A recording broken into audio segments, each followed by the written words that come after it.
iniciando mais uma audiência pública, essa para discutir os 25 anos do Estatuto da Criança e do Adolescente, né? É uma legislação importantíssima no nosso país, que hoje faz 25 anos, hoje não, né? Nesse ano. Para essa discussão, nós convidamos algumas pessoas, queria registrar e, ao mesmo tempo, já pedir que acompanhe conosco aqui a mesa. Nosso secretário municipal de Cidadania e Direitos Humanos, Marcelo Nolasco, está aqui conosco. Nossa subsecretária de Assistência Social da SEMAS, Johanna Crolling, também está conosco. Queria convidar o mestrando em Adolescente em Conflito com a Lei da União São Paulo, pós-graduado em Direito Penal e Processo Penal, e também juiz de Direito, Juraci José da Silva, para compor conosco mesmo. Também convidamos a nossa querida professora Ana Maria Petroneto, que é diretora-presidente do Instituto de Atendimento Socioeducativo do Espírito Santo, IASES.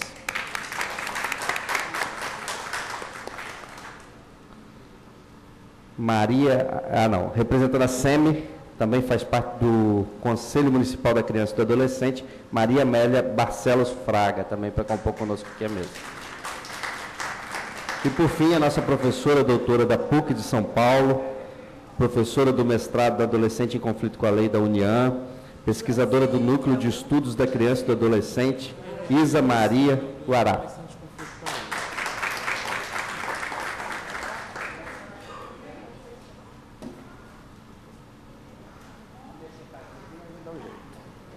E queria também convidar para estar conosco aqui a nossa vereadora Neuzinha. Obrigada. Convidar. Desculpa, o juiz de direito da terceira vara de execução de medidas socioeducativas, o Vladson Couto Bittencourt, está conosco aqui. Eu não tinha recebido ainda.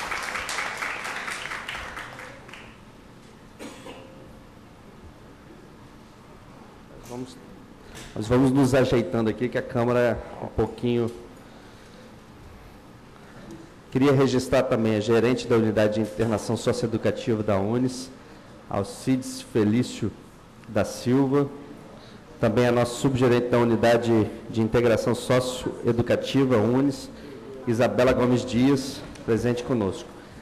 No decorrer da nossa audiência, nós vamos registrando os demais que vão chegando. Nós estamos também representando a secretária de Cultura do município de Vitória, Helena Vitória, representando o presidente da Jubavite, né, da Juventude Batista, Tiago Christian, está conosco também. Então, nós vamos iniciar e vai chegando os nomes, a gente vai convidando. Eu não preparei assim uma ordem exata de quem iniciaria, mas eu acho que a gente podia começar por as pessoas que vão fazer mais um cumprimento e fazer uma passagem mais rápida, né? Não tem uma apresentação, a gente tem aqui registrado. Quem vai fazer uma apresentação seria a professora doutora da PUC, a Isa, né? Eu não sei se mais alguém tem alguma... O Juraci também vai fazer uma apresentação, ok? Então, eu vou passar antes, para a gente fazer uma rodada rápida, para o nosso secretário Marcelo Nolasco fazer o uso da palavra. Pode ser feito na tribuna ou pode ser daqui mesmo. Nós temos aqui alguns microfones. Boa noite. Boa noite. Cumprimentar a mesa na pessoa do Gandini, proponente da sessão, os demais componentes, um abraço. Cumprimentar toda a plateia. Não vou me alongar, mas dizer que é um momento importante dos 25 anos do Estatuto da Criança. O Estatuto foi uma lei criada no Brasil por conta de uma série de tratados internacionais e pressão da sociedade civil organizada que queria, que pleiteava direitos para as crianças e adolescentes. Nós vínhamos de uma realidade do adolescente em situação de risco, no Código de Menores, que vigorava anteriormente. Foi uma lei revolucionária, muito bem feita, muito bem escrita, para quem a conhece. Ela é muito criticada por diversos pontos, mas ela é uma lei muito boa e que, infelizmente, em 25 anos não foi plenamente implementada. Nós temos todos os direitos humanos de criança e adolescentes, todos os direitos fundamentais de criança e adolescentes previstos no Estatuto, e o que nós vemos é que não houve uma implementação, não houve uma preocupação do poder público, do Estado, em todos os seus níveis, na implementação, na efetividade do Estatuto da Criança e Adolescente. E nesse momento de 25 anos do Estatuto, onde nós observamos que ele não foi plenamente implementado, nós vivenciamos uma realidade de um clamor público e de uma hipocrisia da classe política do nosso Congresso Nacional por uma redução da maioridade penal, como se isso fosse resolver todos os problemas da sociedade. Eu estou como secretário de Cidadania e Direitos Humanos de Vitória, venho da Polícia Civil, sou delegado de polícia de carreira, e para mim, enquanto delegado, é até custoso falar uma coisa dessa, porque eu me indisponho com a maioria da minha categoria. Mas eu não sou a favor de redução de maioridade penal. Não sou a favor de você pegar adolescentes de 16 anos de idade e meramente jogá-los dentro de um sistema prisional, de um encarceramento nessas masmorras que são os nossos presídios no Brasil inteiro. Misturar adolescentes junto com adultos que cometeram todos os tipos de crime. Não sou também hipócrita em achar que adolescentes de 16, 17 anos são criancinhas puras de 5 e que nada que façam deva ter uma repreensão por parte do Estado.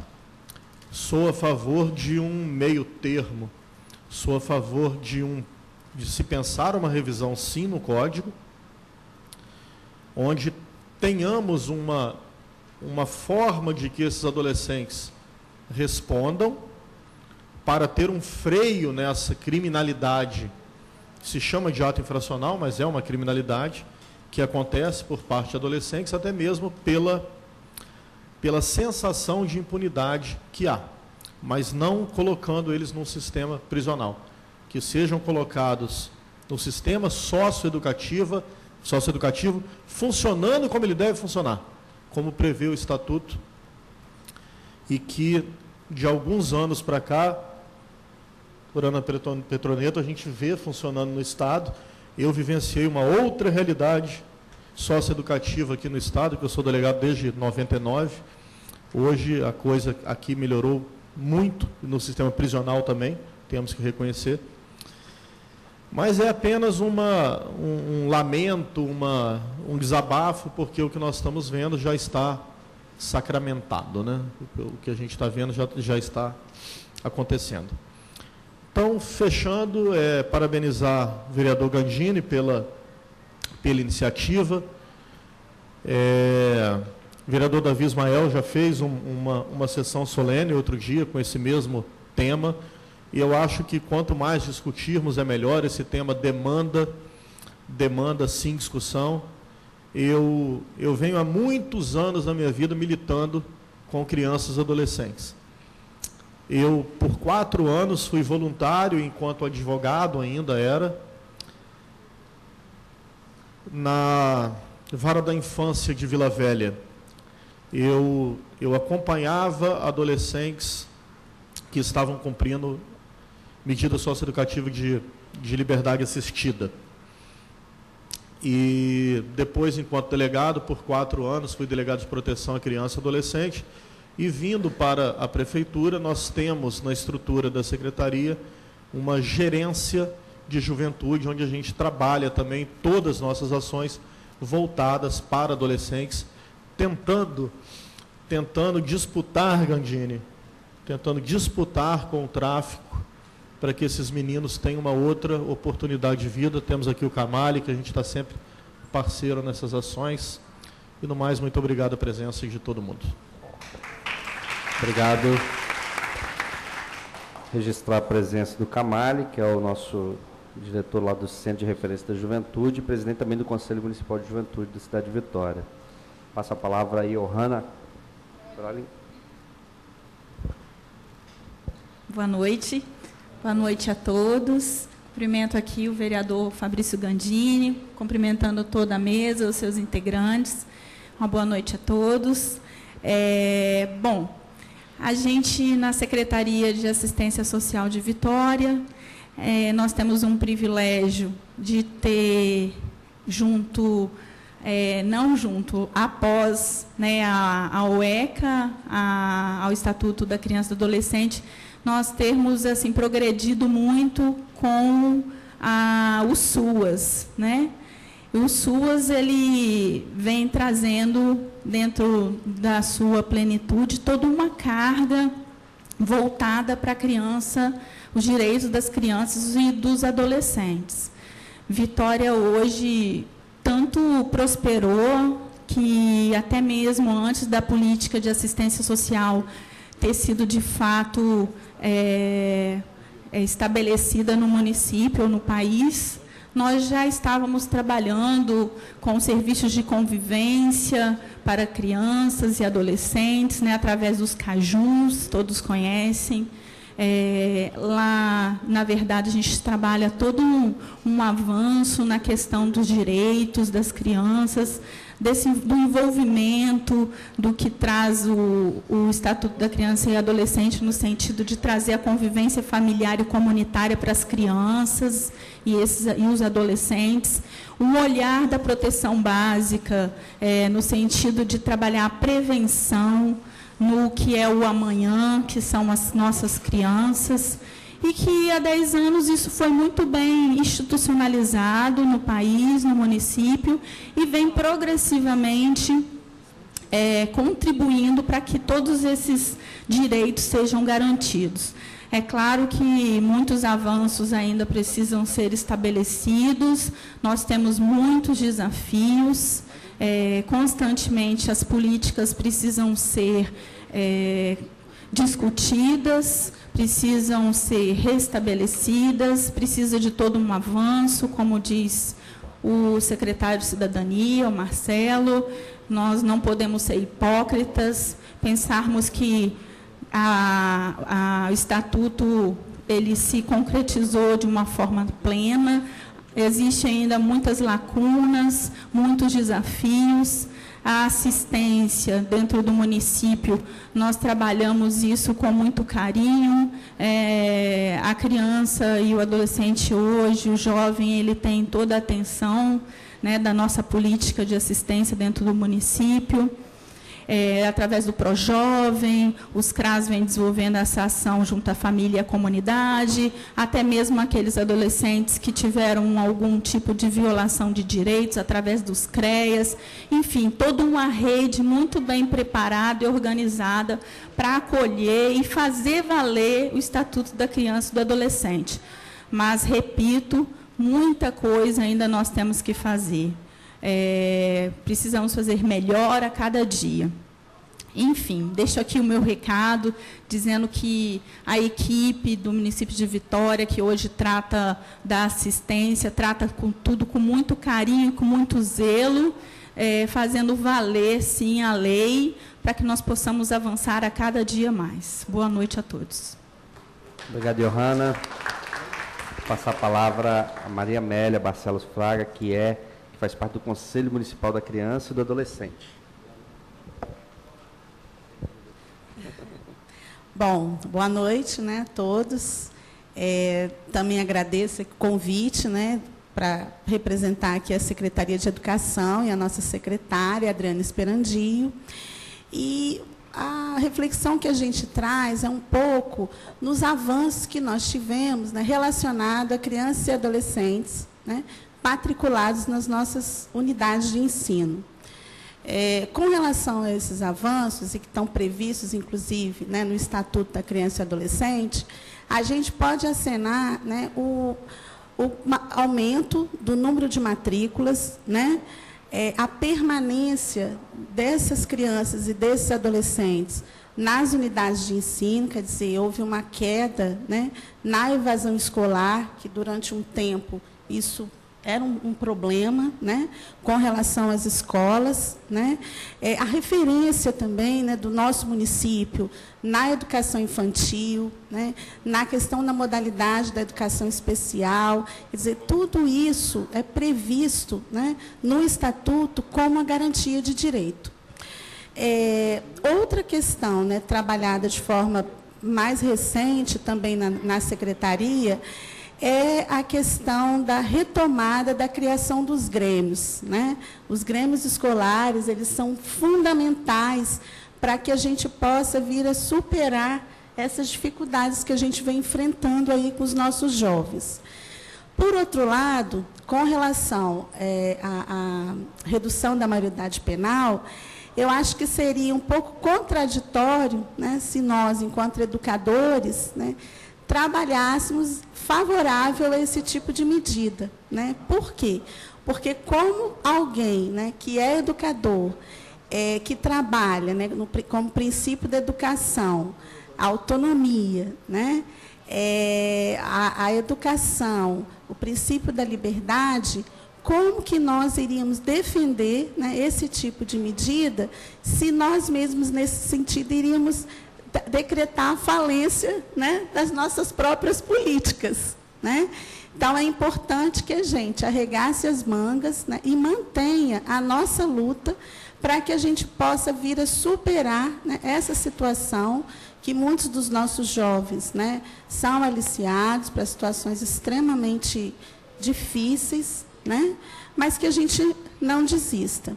Então, é nesse sentido, né, que eu venho trazer essa palavra e que a nossa noite aqui possa ser bastante proveitosa, de reflexão, e que a gente saia, né, e possa continuar o nosso dia de amanhã, né, em prol, né, e lutando pelos direitos das nossas crianças e adolescentes, pelos 25 anos também do Estatuto da Criança e Adolescente. Obrigada. Obrigado, Maria Amélia. Vamos passar agora a palavra à vereadora Neuzinho.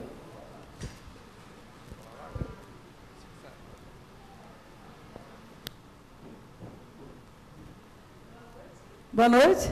Boa noite. Quero agradecer, vereador, presidente da sessão, Fabrício Gandini, te agradecer, cumprimentar a todos da mesa, a Isa Maria, né, que é professora da universidade. Eu acho que eu vou agradecer e vou descer para me ouvir, eu estou querendo aprender um pouco mais. Quero agradecer e cumprimentar a Maria Amélia, Johanna, né, o Marcelo Nolasco, também quero agradecer e parabenizar pelo trabalho e o livro, tive no lançamento do livro, né? Gostaria de cumprimentar também e agradecer a Vladson, é isso? Vladson Couto, que ele é juiz de direito da 3ª Vara. Eu também, além de parabenizar, eu quero ouvi-lo, né? Ana Petroneto, nossa professora. Juraci, nós fomos colegas, estudamos, né, no Siciliano. Bom, acho que eles ficou estudando e eu fiquei né, brincando, né? Eu disputava a eleição até de rainha caipira, né? Sempre gostei de disputar as eleições. E eu quero agradecer e parabenizar, Juraci, pela sua trajetória. Que Deus esteja te abençoando. Parabenizo todos que estão presentes. E falar, hoje estamos aqui discutindo, nessa audiência pública, sobre 25 anos do Estatuto da Criança e Adolescente. Quem não está aqui está perdendo, mas você que está assistindo essa sessão, não desligue, porque tem muito que aprender e nós temos que avançar. A criança é o futuro da nossa nação. Muito obrigada. Obrigado, vereadora. Nós fizemos uma composição na ordem agora aqui, são as pessoas que têm mais, né, a nos acrescentar aqui. O Juraci, depois a Ana, o Vladson e a Isa. Podemos fazer dessa forma? Ok? Combinado? Então, o Juraci, se puder fazer uso na tribuna, acho que fica mais É para todo mundo daqui da mesa estar meio apertadinho.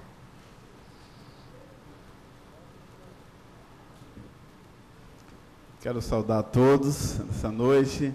Quero cumprimentar o vereador Fabrício Gandini, que carinhosamente nos recepciona nessa noite, que abriu também esse espaço para iniciarmos um debate tão importante, que é os 25 anos do ECA. Quero cumprimentar o secretário Marcelo Nolasco, parabenizá-lo pelo trabalho que tem feito. Quero cumprimentar a professora Ana Maria. Ela tem sido um exemplo de trabalho e de referência aqui no nosso Estado, através da gerência e da presidência do IASES. Eu já a conhecia de tanto ouvir falar, através do meu irmão, que é subgerente lá, e não despreza elogios pelo trabalho que a senhora tem desempenhado. Quero cumprimentar o meu colega, doutor Vades, também, que seu trabalho tem sido realmente uma referência, não só no Espírito Santo, mas em todo o Brasil, pela dedicação, pelo envolvimento, pelo comprometimento com as medidas socioeducativas. Você continue trabalhando dessa forma. Quero cumprimentar a minha professora e orientadora da minha dissertação, a professora Isa Guará, lá de São Paulo.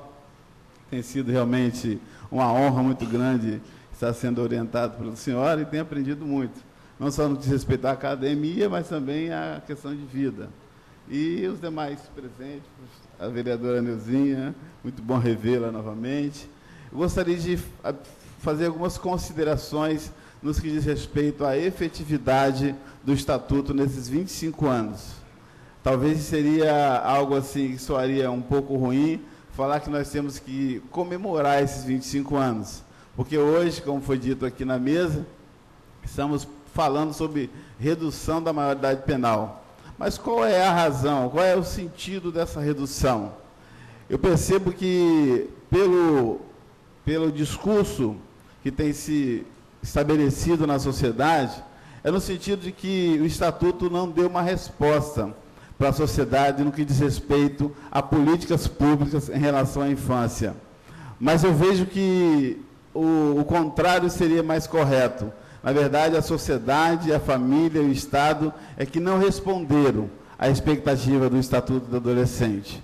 Porque se fôssemos cumprir todos os princípios elencados no artigo 227 da Constituição Federal e regulamentado no Estatuto através do artigo 4º, se nós fôssemos fazer aqui uma análise daquilo que foi implementado ou efetivado no decorrer desses 25 anos, nós chegaríamos a uma conclusão de que, lamentavelmente, nós não conseguimos implantar nenhuma dessas políticas, muito embora houveram vários avanços no que diz respeito às medidas socioeducativas em alguns municípios, mas de forma bastante pontual.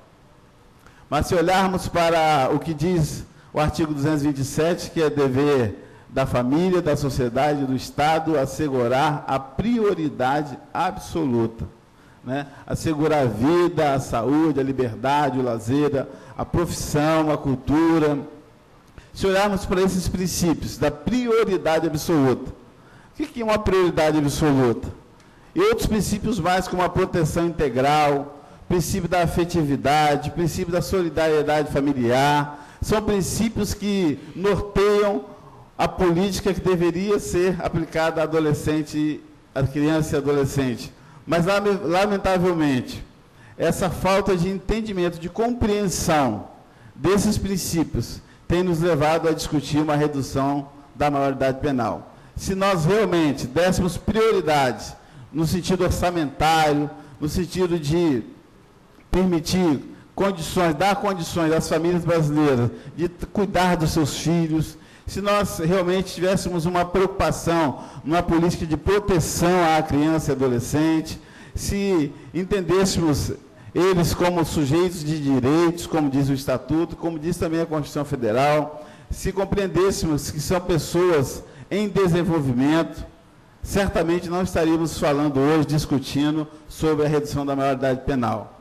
Na verdade, esse discurso me parece um discurso no sentido de reconhecer que o Estado faliu, que que o Estado não foi capaz de implementar políticas públicas que pudessem realmente fazer com que os nossos adolescentes fossem adultos melhores, adultos mais saudáveis emocionalmente, psicologicamente. Pelo contrário, nós entendemos hoje que a falta dessa aplicação e efetivação das medidas previstas na Constituição e no Estatuto é que tem nos levado a esse discurso.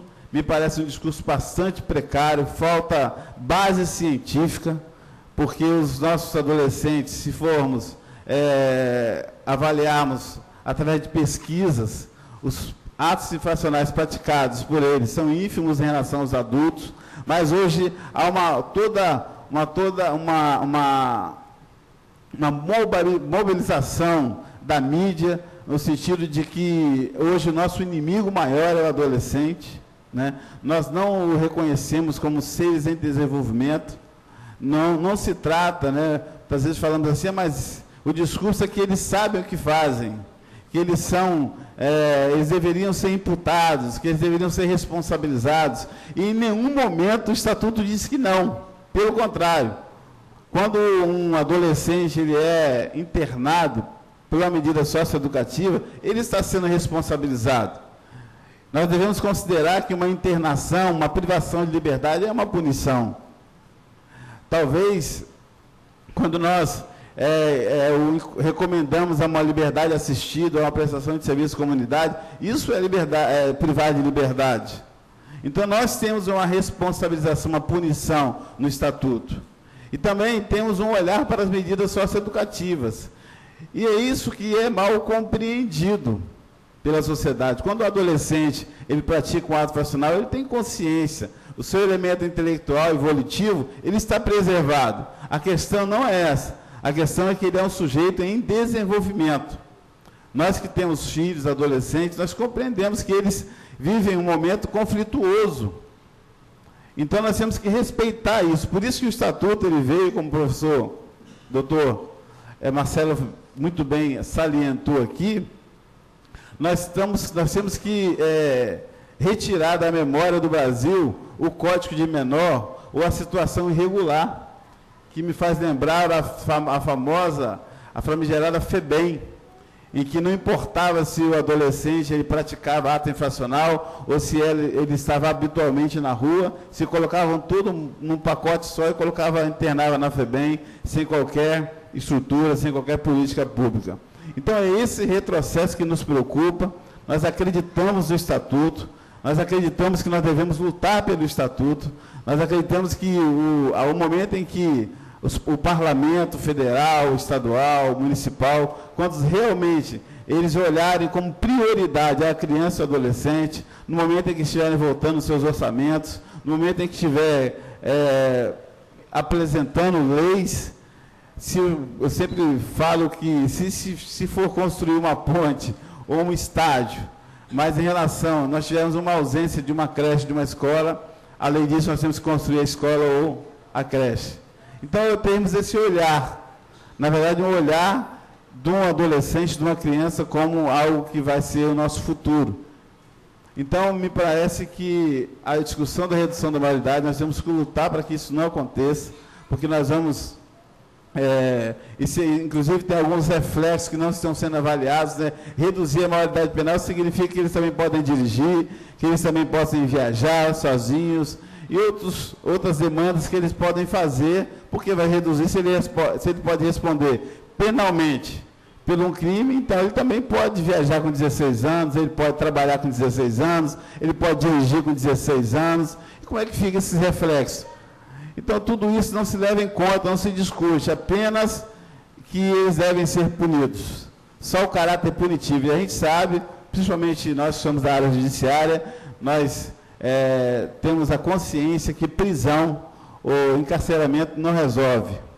Pelo contrário, só piora, né? Nós temos relatos de mães que, inclusive eu tive um caso, quando fui juiz da infância em São Mateus, em que o filho dessa senhora cometeu um ato infracional e nós mandamos ele para o sistema e depois ele nunca mais conseguiu sair do sistema.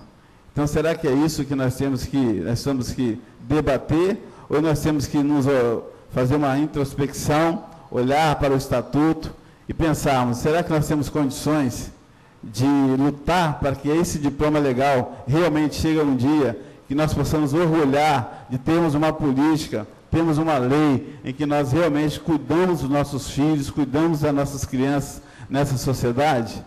Então, eu deixo assim essa reflexão. Eu acredito no Estatuto, eu creio que torço para que essa emenda constitucional não seja aprovada no Senado Federal. Eu acredito que nós devemos repensar o nosso papel. Talvez ele mereça alguns ajustes, mas não romper com a sua essência, que é o cuidado, que é a atenção, que é a proteção, que é a prioridade às nossas crianças e nossos adolescentes. Assim eu concluo agradecendo a mesa pelo momento, pelo espaço. Muito obrigado. Obrigado. Só registrando, o Juraci é mestrando em adolescente em conflito com a lei da União, São Paulo. Pós-graduado em Direito Penal, em Processo Penal e Juiz de Direito. Vamos agora ouvir, eu não tenho o currículo dela, mas sei que também é brilhante, mas a diretora-presidente do Instituto de Atendimento Socioeducativo do Espírito Santo, IASES, a nossa professora Ana Maria Petroneto, que foi também nossa secretária municipal e cumpriu um importante momento aqui na cidade, ampliando bastante, né, a vereadora Neuzinha sabe disso, a extensão da política de assistência no município. É isso. É que eu sou velha. Eu sou da idade do Estatuto. Então, eu e o doutor Vládio também, né, não? É. Então, olha só, gente. Então, boa noite para todos. Queria saudar aqui o vereador, né, que está propondo a sessão. Saudar os colegas da mesa, doutor Vládio em especial, meus colegas do IASES, as pessoas que estão aqui. E eu queria, assim, eu quero fazer uma fala positiva. Eu acho que o Estatuto, ele trouxe, temos muitas conquistas, eu entendo assim. Eu sou poliana, sou mãe de uma poliana, sou otimista. Eu entendo que temos conquistas. Quando o Estatuto foi aprovado, em 1990, imediatamente nós começamos a acompanhar a implantação dele, pela Universidade Federal do Espírito Santo. E lá na universidade, a gente ajudou a formar muitos conselhos municipais de direitos. Também ajudamos a constituir os conselhos tutelares. E para nós, isso era muito importante. E porque ao constituir conselhos municipais de direitos, nós estamos alargando a democracia participativa no país, nós estamos alargando a esfera pública, a esfera do debate público no país. Então, a gente tinha aquele compromisso de que os conselhos se formassem, se organizassem, se reunissem anualmente, a gente reunia com eles, para discutir como fortalecer essa luta. Eu acho que também uma outra conquista, eu entendo assim, foi o fato da gente ter tirado do âmbito restrito do privado e trazer a questão da violência para a esfera pública. Hoje, a gente debate, a gente discute, existem delegacias de proteção à criança, existem projetos, iniciativas, né, que responsabilizam aquelas pessoas que maltratam, que cometem violência contra a criança. Então, acho que, assim, nem tudo está resolvido, mas a gente fez um avanço importante, da mesma forma que fizemos também, vamos dizer, trazendo para o espaço público a questão da violência contra a mulher, criando mecanismos, criando legislação, criando instituições que dão conta de coibir, de punir essa prática. Vejo que também avançamos, gente, na década de 90, nós fizemos uma campanha nacional, internacional, contra o trabalho infantil. E aí tivemos, lá ainda na década de 90, o PET, que depois deu origem a outras iniciativas, E hoje, eu acho assim, você nunca vai estar livre da possibilidade da volta do trabalho infantil. Quando há uma crise grave, quando há um processo de empobrecimento das famílias, muitas vezes a primeira alternativa da família é botar a criança para vir para a rua, para pedir, para trabalhar. Então, acho que a sociedade tem que estar permanentemente vigilante em relação a esse aspecto, porque esse aspecto vai comparecer sempre, né, sempre que a acumulação do capital fala muito alto, em momentos de crise, de arroxo salarial, de impossibilidade de reivindicação, sempre a família lança a mão do trabalho da criança como uma estratégia de sobrevivência. Lembro também que fizemos avanços constituindo o projeto Sentinela, que depois deu origem aos CREAS, ao atendimento a crianças vítimas de abuso sexual. O agente jovem também aparece nos idos lá de 90. Então, eu vejo que nós fizemos muitos avanços. E é como o nosso Juracy falou, a essência do Estatuto não pode mudar. E a gente tem que se alegrar pela essência do Estatuto, porque é uma essência importante. Compreender que a criança é um sujeito de direitos, que a criança e o adolescente são pessoas que estão se desenvolvendo. E hoje, eu estou, juntamente com todos os colegas do IASES que estão aqui, que estamos lá trabalhando com o adolescente que comete um ato infracional. Nós hoje temos no sistema 1.138 adolescentes no sistema socioeducativo. E outro dia a gente ouvia uma pesquisa, um dado do Instituto Jones, né, doutor Vlados? E o Instituto dizia o seguinte, nós temos no Espírito Santo em torno de 180 mil jovens, né, que não trabalham e não estudam. Então, se a gente pensar, 1.138, né, enfim, é um número grande para nós, mas não é estrondoso, é grande, a gente tem que trabalhar e dar conta dele, mas, assim, estamos trabalhando. Eu hoje acho o seguinte, para fechar, eu acho o seguinte, não tem nada que está bom. Essa história de reduzir a maioridade penal não é bom, não é por aí. Como disse um sociólogo, Marcos Nobre, é preciso que o jovem experimente, enfrente os desafios, e é preciso que ele faça isso de uma forma protegida, no âmbito ainda da proteção da sua família, né? E não que ele já vá para o sistema penal e vá cumprir a medida de acordo com o sistema penal. Ele ainda precisa desse espaço de proteção para ele experimentar e para ele amadurecer. Então, eu acho o seguinte, não a redução da maioridade penal, mas, a gente comentava ali, não sei o que é pior, ampliar o tempo de internação. Os colegas estão aqui e que depois podem falar o que significa o tempo para o adolescente.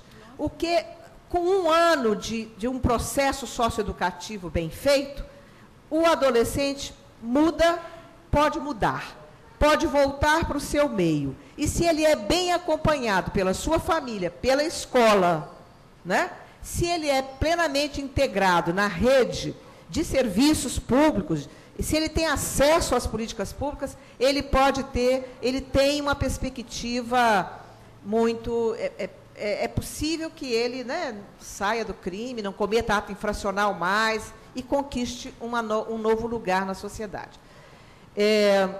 Acho que também ainda tem uma terceira coisa que também me assusta, que eu fico assustada. Quando eu, às vezes, escuto que é preciso ampliar os tipos penais.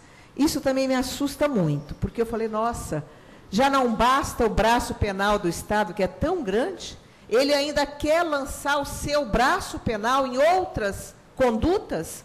Então, assim, é muito preocupante o momento que a gente está vivendo. O pedagogo Antônio Carlos Gomes da Costa dizia, o projeto do Estatuto é um projeto de sociedade. Se a sociedade avança, se a sociedade constrói cidadania, as crianças também terão cidadania, gente. Se as famílias têm direitos e cidadania e inclusão, as crianças também. Agora, se a sociedade recua, retroage, vai perdendo direitos e vai assumindo uma postura reacionária em que o que a gente está vendo um pouco hoje, né, de criminalização, de violência, os direitos também recuam e fica mais difícil a gente construir a cidadania de crianças e adolescentes. Então, eu vejo assim que é preciso garantir o cumprimento do Estatuto.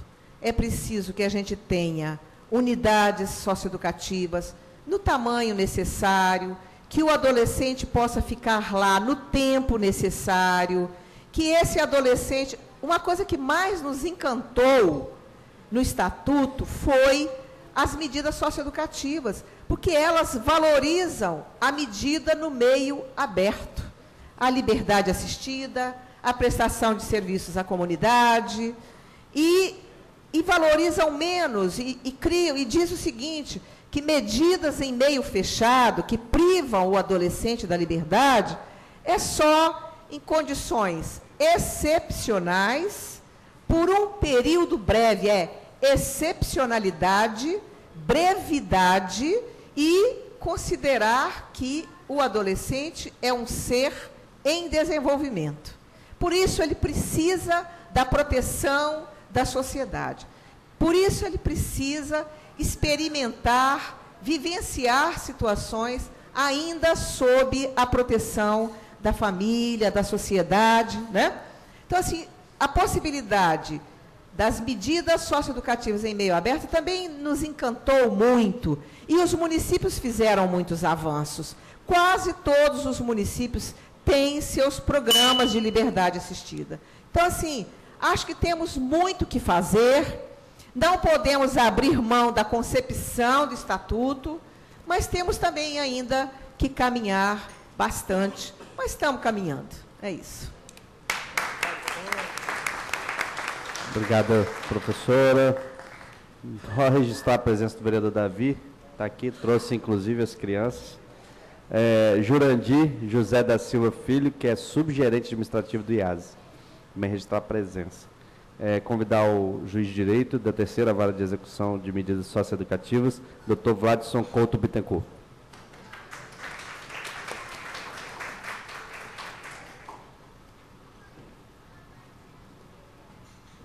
Boa noite.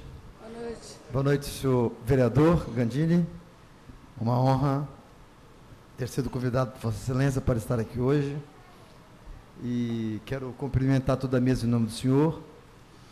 E também fazer uma saudação especial à professora Ana Petroneto, que me antecedeu. E registrar aqui a presença dos meus colegas de socioeducação, Alcides, gerente da Unis, Fabiana, que já foi gerente da Unimetro, Isabela, subgerente da Unis, e me ajuda, Vanusa, que é pedagoga da Unis. Muito bom vê-los aqui, nessa noite. Eu sempre, quando eu venho falar em público sobre essa questão da infância e da juventude, eu tenho que me conter, porque eu não trago nada escrito. Então, eu às vezes vou deixando de falar pela emoção e pelo coração, e quando eu vejo, já falei demais. Então, eu vou pedir ao vereador Gandini, quando chegar a minha hora, você fala assim, doutor, chega. Entendeu? Não dá mais para falar. Mas assim, eu estava conversando com a professora Ana Petroneto, quando eu cheguei aqui, que a gente já está há muito tempo nessa área. Eu estudei para o meu concurso de juiz pelo Código de Menores de Melo Matos, né? Falei com ela que da última vez que eu estive aqui, também para tratar desse assunto, quem chefiava a pastoral do menor era a dona Carlita, que está aí até hoje, né? Lutando ainda nessa área da infância e da juventude. E assim, para poder falar um pouco a respeito dessa questão, que foi o tema que me foi proposto, é falar sobre a diminuição da maioridade penal, se é um retrocesso ou se é um avanço. Eu gostaria de voltar um pouquinho no tempo, já que se falou aqui em Código de Menores. O Código de Menores de Melo Matos, ele antecedeu o Estatuto. E, muito embora eu seja um estatutista de carteirinha, eu não posso, no momento desse, deixar de enaltecer Melo Matos. Melo Matos foi um juiz à frente do seu tempo, que em 1926 conseguiu instalar na América Latina a primeira vara especializada para cuidar dos direitos do menor, em 1926. Então, assim, se nós podemos, em 1990, construir um estatuto vanguardista e que assegura os direitos do adolescente e da criança como nós temos hoje, é porque nós podemos nos debruçar sobre os erros do Estatuto, do Código de Menores, sobre as ideias de Melo Matos, podemos subir nos ombros dele, olhar aquilo que tínhamos feito para trás, para poder tentar fazer coisa melhor.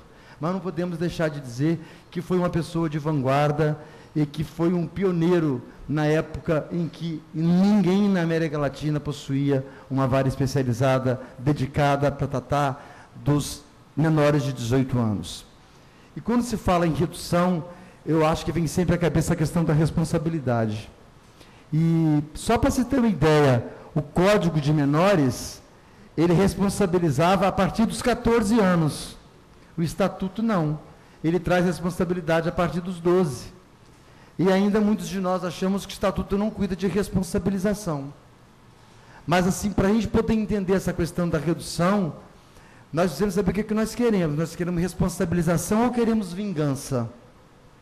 Se queremos responsabilização, o Estatuto nos dá todos os instrumentos para poder responsabilizar o adolescente pelo ato infracional que praticou.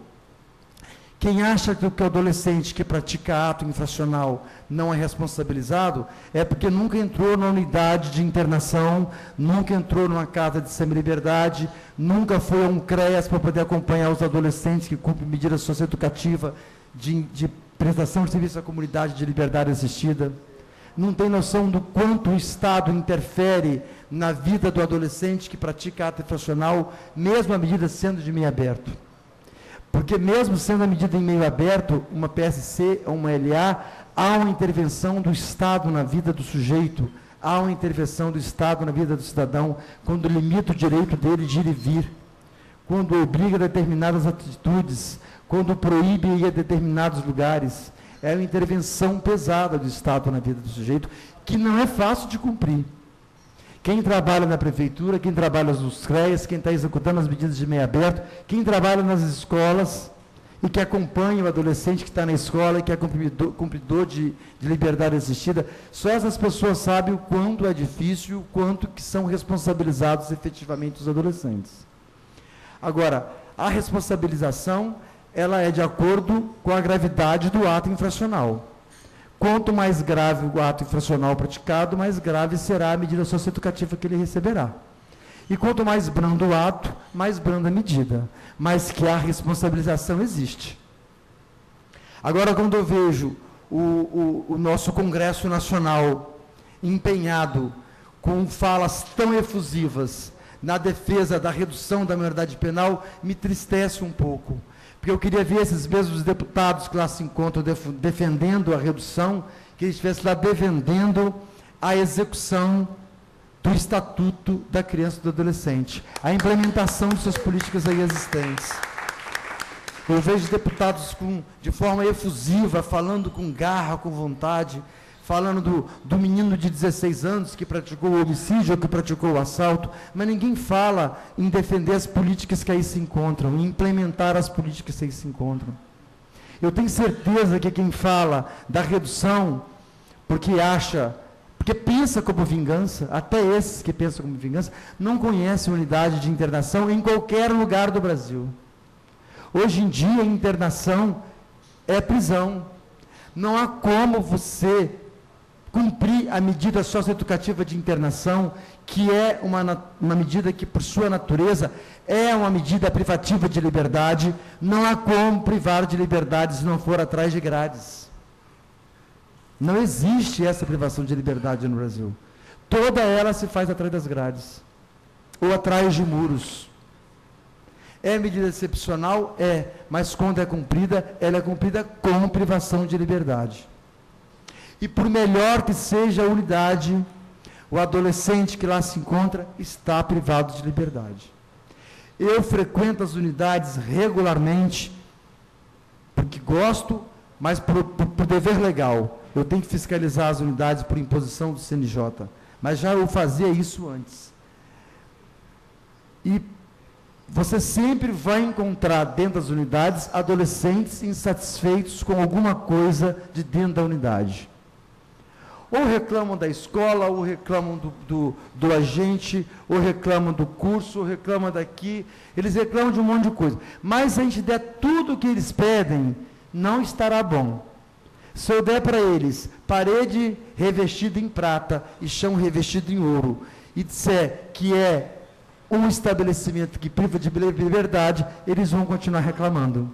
Porque o bom é estar na rua, o bom é estar em casa, o bom é poder fumar um cigarro, é poder beijar na boca, é poder ir no baile funk, é poder ir ao cinema, é poder passear no shopping. Isso é o bom. Só que quem está privado de liberdade, quem cumpre medida socioeducativa de internação, não tem nada disso. Então é claro que é nossa obrigação implementar as políticas previstas no Estatuto para poder melhorar a situação daqueles que se encontram privados de liberdade, mas mesmo que dessemos tudo aquilo que eles pedem, eles continuarão insatisfeitos, graças a Deus. Porque o que mantém um adolescente dentro da medida é a esperança dele de sair, de se libertar, de voltar ao convívio social. E se ele perder essa esperança de voltar ao convívio social, nós teremos perdido uma vida. Teremos perdido o ser humano. Porque aquele ser humano que não tem dentro de si o desejo de liberdade, ele está aniquilado psicologicamente. E não haverá Estado, nem família, nem ninguém que dará conta de colocá-lo de volta no seio da sociedade. Então, assim, eu quero dizer aqui que eu sou contra a redução da maioridade penal, eu sou contra o aumento do tempo de internação para os atos infracionais considerados hediondos, ou para homicídio, ou para lesão corporal seguida de morte. Está se criando uma teratologia dentro do Congresso Nacional, onde se foge a tudo aquilo que a gente estuda, né? Porque você fixa os limites da maioridade através de dois princípios, ou é biológico ou é psicológico. Ou é pela idade, ou é pelo psique, pela capacidade de interpretação da pessoa. Aí você cria um novo, que é o criminológico, de acordo com o ato infracional. Então, quer dizer, o menino que pratica um assalto, ele sabe o que está fazendo. E pode ser responsabilizado. Aquele que praticou estupro, não. Do estupro, não. Esse aí tem 16 anos, ele não pode ser responsabilizado, porque ele não é responsável. Então, quer dizer assim, eu sou contra também, eu acho que está tentando se impor para a nação uma postura que está levado pela passionalidade, e essa passionalidade nunca foi positiva. Você cria lei em nome da passionalidade, do momento, e a criação de uma lei não altera a dura realidade nem do Brasil e nem de país nenhum. O que altera a realidade é a mudança de postura política, é a mudança de postura da sociedade, é a mudança de postura dos educadores e da família. A lei não vai alterar. Se a imposição do Código Penal aos menores de 18 anos tivesse algum efeito positivo na vida da pessoa, nós não teríamos as cadeias lotadas. Ninguém tem medo de Código Penal. Se alguém tivesse medo de Código Penal, os nossos presídios estariam vazios. Não vai ser com a redução da maioridade penal que nós vamos mudar essa dura realidade. Não vai ser. Então, quer dizer, a pessoa, quando vai praticar um ato infracional, quando vai praticar um crime, ela não pensa assim: hoje eu fiz 16 anos, não vou fazer mais. Ou hoje eu fiz 18 anos, não faço mais. Do que adiantará mudar a lei? Se o déficit hoje do sistema penitenciário do Estado do Espírito Santo é de 4.000 vagas no sistema. Então, ou seja, tem 4.000 cidadãos que estão amontoados dentro dos nossos presídios. Se nós reduzimos isso de 18 para 16, e do jeito que está lá, professora Ana, eles devem ficar em local separado dos presídios e não podem ficar junto dos menores. Aí quer dizer, o Estado não tem dinheiro para poder construir as vagas do sistema carcerário e nem do sistema de jovens que está precisando. Da onde que vai tirar dinheiro para poder construir essas novas unidades para abrigar aqueles que praticarão os atos infracionais entre 16 e 18 anos? Vão durar quantos anos para poder conseguir ver um estabelecimento de pé? Mais 10, mais 15, mais 20 anos para conseguir? Então, eu não acredito que a mudança irá modificar. Eu não vou me alongar mais. Eu quero dizer que é uma honra, é um prazer muito grande. Muito embora eu acho sempre que eu fico pregando para convertidos, mas eu acho que sempre deve ter aqui no meio alguma ovelha desgarrada que ainda não entendeu muito bem essa questão de responsabilização e vingança. E vamos acreditar que a responsabilização no Brasil é a partir dos 12 anos de idade, e a redução não alterará a realidade da nossa nação. Muito obrigado.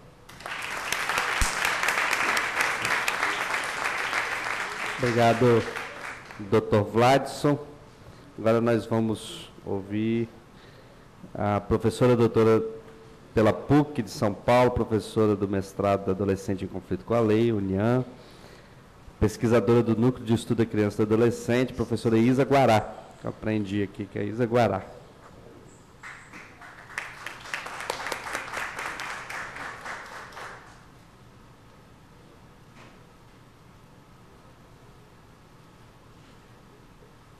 Registrar antes, rapidamente, professora, só a presença do nosso vereador Devani, que chegou aí, está acompanhando a gente. Bom, boa noite a todos. Eu queria...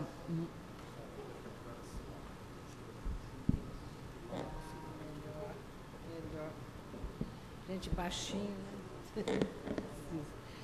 Eu queria muito agradecer a oportunidade de estar aqui falando com vocês, agradecer ao vereador Gandini, desculpa, não estou... Sem problema. Agradecer a oportunidade de estar aqui com um orientando meu, que muito me alegrou ter um orientando daqui de Vitória, um juiz de direito, alguém comprometido com essa causa e comprometido com um aprofundamento do conhecimento sobre esse tema, que é uma coisa também muito importante. Eu cumprimento a mesa toda, fiquei muito feliz de ouvir a fala de todos aqui. Acho que isso me ajuda muito, porque adianta muito daquilo que eu poderia trazer. Mas vou tentar trazer algumas reflexões aqui para compartilhar com vocês, quem sabe ajudar um pouquinho a gente a refletir um pouco mais. Alguém pode passar? Quem está controlando lá o Aí em cima, por favor. material? Os slides. Pode passar? Pode passar?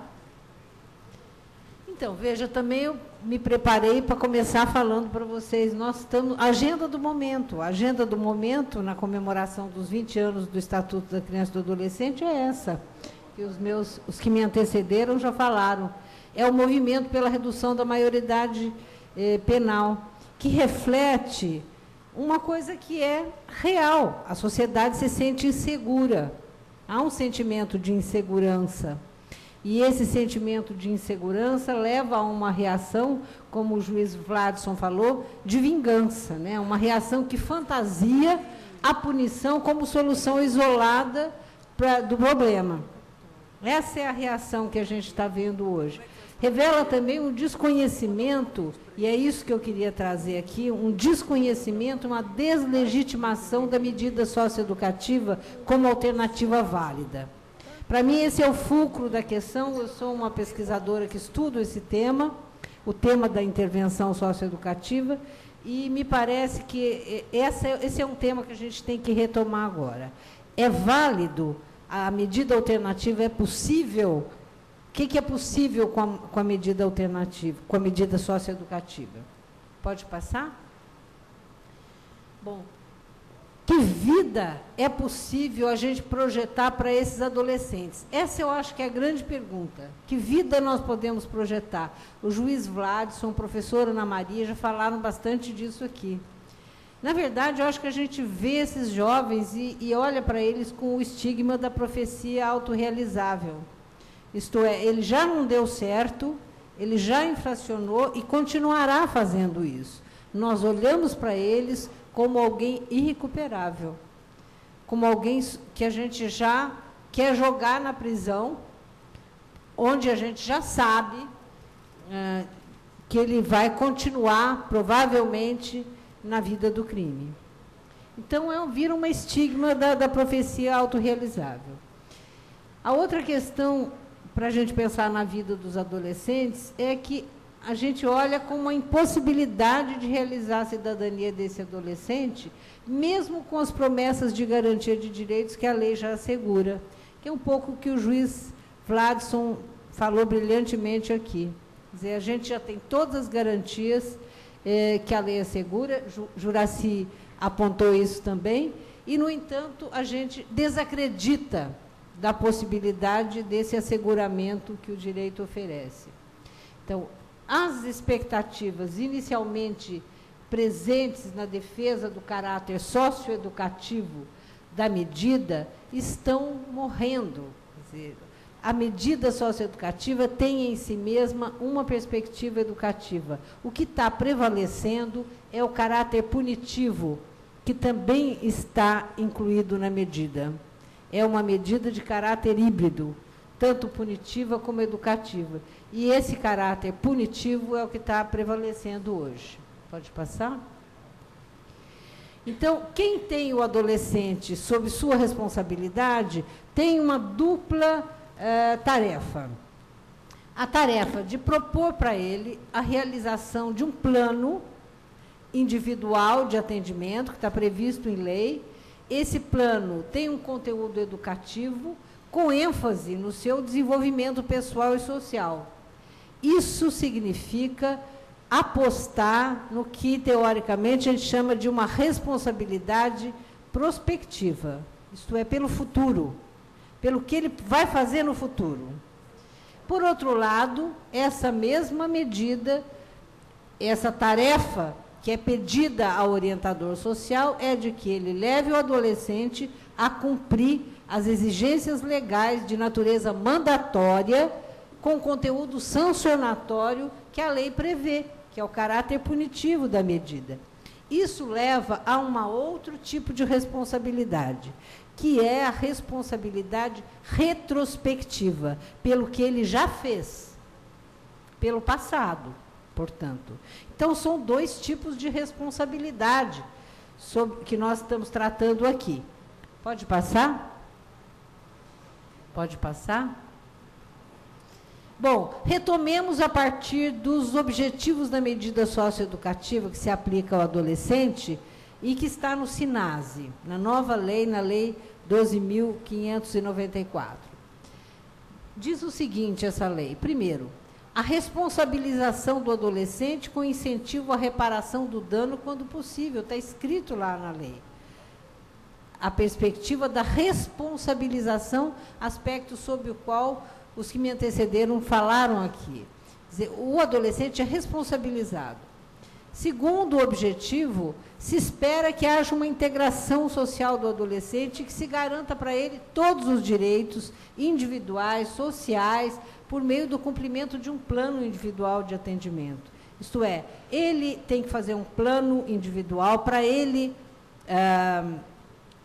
se comprometer com algumas metas e comprometer também o Estado e a sua família em ajudá-lo no cumprimento dessas metas.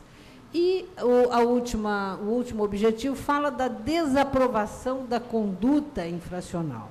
Então, retomando aqui as palavras do juiz Vladson, obviamente ele já está desaprovado, ele já está sendo punido, ele se reconhece na lei que ele comete um ato infracional e que este ato infracional merece ser punido e desaprovado.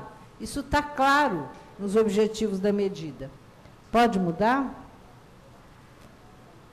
Bom, vamos pensar um pouquinho, então, sobre esses objetivos. Imagina o que se espera das equipes que trabalham com esses adolescentes. Primeiro, se dá a elas uma tarefa complexa, que não envolve apenas o adolescente, mas o contexto e a circunstância sociocultural e política onde esse adolescente vive. Se dependesse apenas do adolescente, somente do adolescente, a tarefa até seria mais fácil. Mas não depende apenas do adolescente ele deixar de infracionar. Se pede também, especialmente no segundo objetivo, uma ação intersetorial, que envolve diferentes políticas públicas e interroga diversos campos do saber. Envolve a segurança pública, por exemplo, porque o envolvimento do adolescente com o tráfico de drogas tem aumentado exponencialmente. Nós temos na Fundação Casa, em São Paulo, hoje, quase 50% dos casos que estão lá internos são adolescentes envolvidos com tráfico de drogas. Que é isso? É um problema da educação? É um problema da saúde? É um problema do sistema socioeducativo? É um problema da segurança? Por onde estão entrando essas drogas? Eles vendem drogas porque existe um dono do ponto de droga, porque existe uma droga que chega àquele dono do ponto de droga, porque existe alguém que gerencia isso e porque existe um policial que está cooptado para proteger estas ações criminais também, muitas vezes. Então, nós temos que pensar em todo o circuito, por isso essa tarefa é complexa. Então, a direção oferecida para o adolescente é de que é possível ser realizada a medida socioeducativa com razoável eficácia pelos serviços e programas, desde que haja investimento técnico e aposta cívica do poder público. Isso que a gente ouviu aqui pelos que me precederam é uma aposta cívica. É uma aposta política, mas é também uma aposta cívica. Uma aposta cívica nas crianças e adolescentes de hoje, que não vai demorar muito, serão adultos, serão os nossos dirigentes, serão os nossos trabalhadores, eles é que serão. Então, é uma aposta cívica que nós temos que fazer hoje. Pode mudar? Bom. Voltando à questão da responsabilização, com que propósito a gente responsabiliza o adolescente? Por quê? Primeiro, para auxiliar e estimular esse adolescente a concretizar um projeto de vida maior, de longo prazo, um projeto de vida que vai além da medida socioeducativa, que vai colocar o adolescente, que é a responsabilidade da escola, que é a responsabilidade da Secretaria do Trabalho, que é a responsabilidade da Secretaria da Habitação, é de outras políticas públicas, de dar conta, de atender, de ingressar no mundo produtivo um adolescente ou um adulto, ou um jovem que é um adulto e que precisa se manter e manter a sua família. Para objetivar as tarefas que compõem o conteúdo da medida como condição para seu encerramento. Então, ele tem que ser responsabilizado, porque, para cumprir aquilo que a medida exige para que ele seja liberado. Portanto, isso é uma coisa objetiva, é uma responsabilidade objetiva. Ele tem que estar na escola, ele tem que estar num trabalho, e não está. E nós sabemos que não está. Uma pesquisa de uma aluna minha, que defendeu o seu trabalho essa semana, que é de Jundiaí, São Paulo, 199 adolescentes em medida socioeducativa e meio aberto, apenas 15 estavam na escola. 15. Então, os adolescentes estão fora da escola. Esse é o alerta que a doutora Ana Maria nos fez aqui. Eles estão fora da escola. Os nossos adolescentes e todos os outros 180 mil estão fora da escola. O que nós estamos fazendo a respeito? Também responsabilizá-lo para estimular o comprometimento pessoal do adolescente por suas escolhas. Claro que ele tem que ter uma responsabilidade ativa, se responsabilizar pelas escolhas que ele fez. Essa é a tarefa educativa. E impor tarefas obrigatórias para esse adolescente que levem à inibição da repetição das ações ilícitas. Isto é, um compromisso com o futuro. com a responsabilidade prospectiva. Desculpa. Isso é um compromisso com a responsabilidade retrospectiva, pelo que ele já fez, e o compromisso com aquilo que ele vai fazer, que ele não volte a repetir uma ação ilícita. Pode passar? Bom, o que a gente está vendo é que existe um descompasso entre a aplicação da medida e a intervenção socioeducativa. Primeiro, existe uma priorização, aquilo que deveria ser prioritário na medida, ele só é prioritário sob pressão. Vejam esse movimento de redução da maioridade. É um movimento da pressão, da emoção, no calor da emoção, como disse o juiz Vladson. No calor da emoção não é bom decidir, que às vezes no calor da emoção você reage a uma pressão, né? E o que vai acontecer? A gente, na verdade, está esperando, isso é um alerta importante aqui para a Câmara Municipal, a gente espera o agravamento do problema. A gente não intervém antes. Quando a gente ouve que há 180 mil adolescentes fora da escola, vocês podem saber que o agravamento vai acontecer. Vai acontecer. Eles estão fora da escola, eles estão fora do mercado de trabalho. Isso em algo não pode, em algo muito bom não pode dar. Com certeza. Então, é isso que eu digo, que a gente prioriza só sob pressão, isto é, quando a situação já está muito grave. A outra questão é que a gente tem programas que estão sem inovações metodológicas. Não é porque as pessoas não queiram, porque elas trabalham na emergência, às vezes trabalham em uma equipe pequena, trabalham também sob pressão, trabalham sem condições de tempo para construir uma metodologia, para formatar essa metodologia e para legitimar essa metodologia. Vejo também que os parâmetros, tanto do SINASE quanto do SUAS, ainda são pouco debatidos, para ver se é aquilo mesmo, para ver se é possível. O SUAS diz que as equipes do CREAS têm que ser de tal modo assim, aquilo é o suficiente ou é o mínimo? Aquilo é o suficiente ou é o mínimo? Aquilo é bom para a minha realidade? Aquilo é suficiente para a minha realidade? Quer dizer, eu acho que a gente ainda não... Estamos num momento de estruturação da política de assistência social, especialmente, e ainda não debatemos muito isso.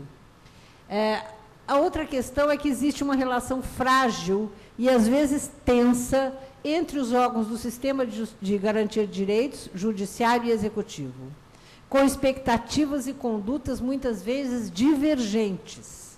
Aquilo que está na cabeça do juiz não é aquilo que está na cabeça do técnico que atende o adolescente. Então, às vezes, existe um jogo de faz de conta. Eu ponho uma coisa no relatório, que é aquilo que o juiz quer ouvir, é aquilo que vai favorecer o adolescente para ele sair, e, na verdade, aquilo não é real. E não se abre esse debate dessa divergência, porque conflitos são bons, quando eles podem construir inovações, quando eles podem construir saídas. E a gente fica, às vezes, fazendo de conta que está fazendo aquilo que é esperado, quando não está, de fato, fazendo. Pode passar? Isso nos leva a discutir esses dois conceitos que eu acho bem importantes, que é o conceito de eficiência e eficácia. As expectativas, em geral, dos operadores de direito projetam mudanças de comportamento no adolescente, de valores. Pergunto, ele mudou seus valores, ele mudou seu comportamento? Portanto, projetam a não reincidência. Isso significa acreditar na eficácia da medida. Estão cobrando a eficácia da medida. Quer dizer, ela tem que funcionar para ele não infracionar mais. No entanto, o que eles recebem, o que eles têm recebido das equipes, são indicadores quantitativos, que são aceitos como suficientes para o cumprimento da medida. Isso é eficiência. O que são esses indicadores quantitativos? O menino está na escola? Sim. O menino procurou trabalho? Sim. O menino fez um curso profissionalizante? Sim. Isso não quer dizer que ele ficou na escola, que ele aprendeu na escola, que ele está interessado na escola, que ele aproveitou aquele curso profissionalizante, que ele vai utilizar aquela profissionalização para alguma coisa útil na vida dele. Quer dizer simplesmente que ele foi. Então, eu trabalho com o indicador da eficiência. E é claro, porque é muito difícil mostrar num relatório algum indicador de eficácia. Por quê? Porque as mudanças de comportamento e de valores são indicadores que exigem tempo e controle de outras variáveis que vão além da medida socioeducativa. Pode passar? Bom, continuando na reflexão sobre a eficácia e a eficiência, é pensar que todo o trabalho com esse adolescente se faz a partir da construção da confiança. E a construção da confiança é mais lenta do que o esperado. Se eu não estabeleço um grau de confiança, eu não consigo avançar. A outra questão é a questão do curto prazo. Qualquer medida, ela é de curto prazo. Mesmo a internação é a brevidade. A medida socioeducativa, 6 meses. O que é isso para um projeto socioeducativo? Para uma ação socioeducativa? É uma ação de curto prazo. Então, eu tenho que ter metas de curto prazo, metas específicas, metas possíveis de serem cumpridas nesse curto prazo. Em geral, o que está acontecendo é uma frustração do adolescente, uma frustração dos profissionais pela inexistência ou pela inadequação dos serviços sociais necessários. Quer dizer, na verdade, ele vai ter que ir para a escola, sim, mas a escola não aceita, ele não quer ir para a escola, não há um projeto específico de integração escolar desse adolescente, o adolescente fica frustrado porque ele se estabeleceu uma meta, ele não cumpre aquela meta, então há uma frustração nesse sentido. De fato, a eficácia depende da integração social do adolescente pós-medida. Isso é uma coisa importante, pós-medida, depois que ele saiu. Aí que eu vou ver a eficácia, porque é a vinculação da medida socioeducativa ou da ação socioeducativa a um projeto de vida. Portanto, aqui entra aquilo que o Jurandir falou, a importância do trabalho com os egressos, com aqueles que saem do sistema, um acompanhamento de mais longo prazo. Quero dizer, já que estou na Câmara Municipal aqui, que em São José dos Campos, a Câmara Municipal aprovou um projeto de subsídio e profissionalização, uma bolsa para adolescentes egressos dos programas de medida. Em São José dos Campos, eles têm esse programa de egressos. Pode passar? Bom, o que se espera, que recursos a gente conta, o programa tem para trabalhar a medida socioeducativa?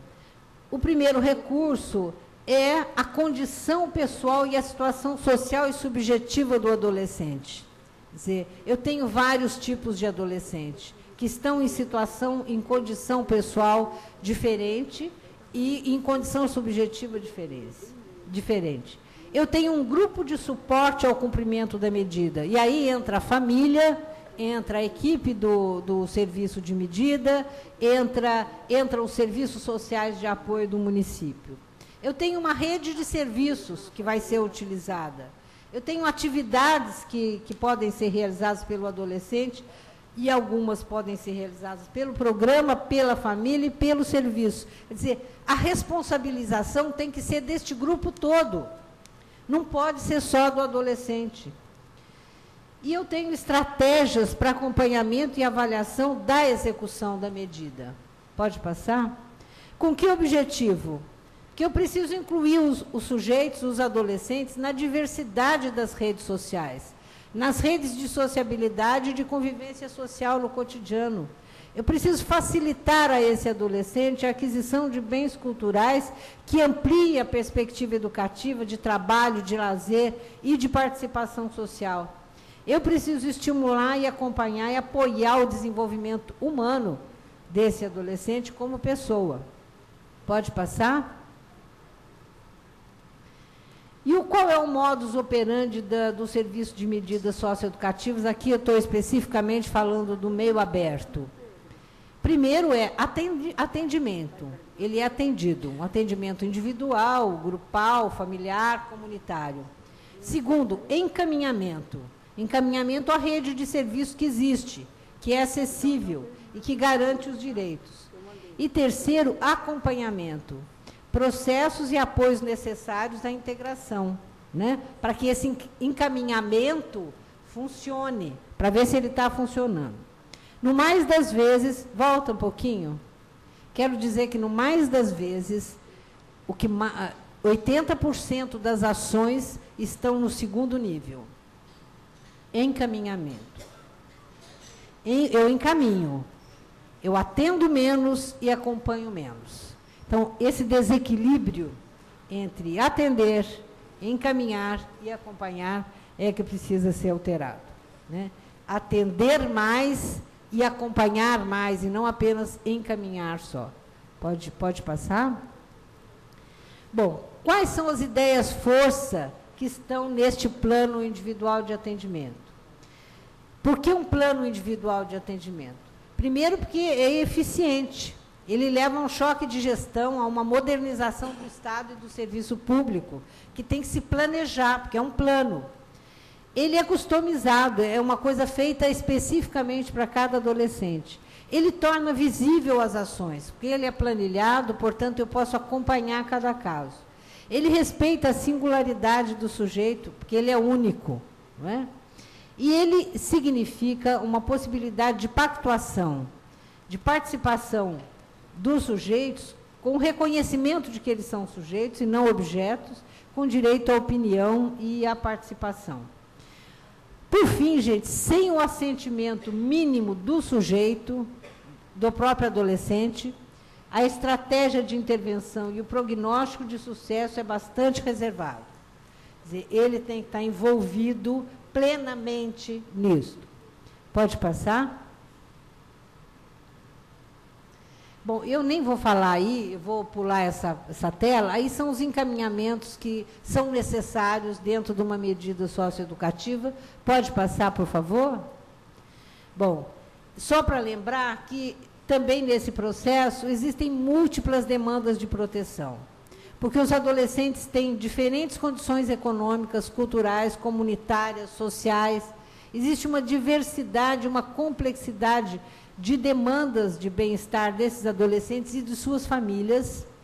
Isto é, a maior parte dos nossos adolescentes são de famílias pobres, não são miseráveis, as pesquisas mostram isso. Famílias empobrecidas, mas às vezes a pobreza nem é material, nem é financeira, é uma pobreza cultural, mais do que uma pobreza financeira.